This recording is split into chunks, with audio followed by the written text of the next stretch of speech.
اعوذ باللہ من الشیطان الرجیم بسم اللہ الرحمن الرحیم إن الله يأمر بالعدل والإحسان وإيتاء ذي القربى وينهى عن الفحشاء والمنكر والبغي يعظكم لعلكم تذكرون.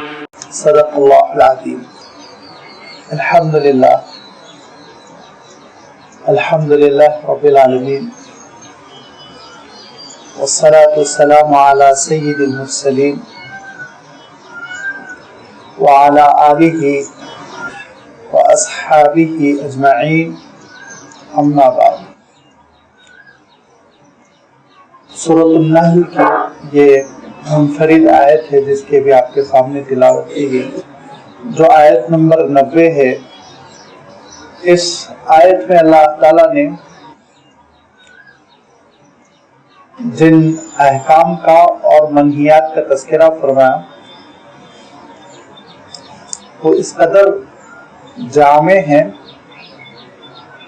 کہ حضرت عمر بن عبدالعزیز رحمۃ اللہ علیہ، جن کے بارے میں کہا گیا کہ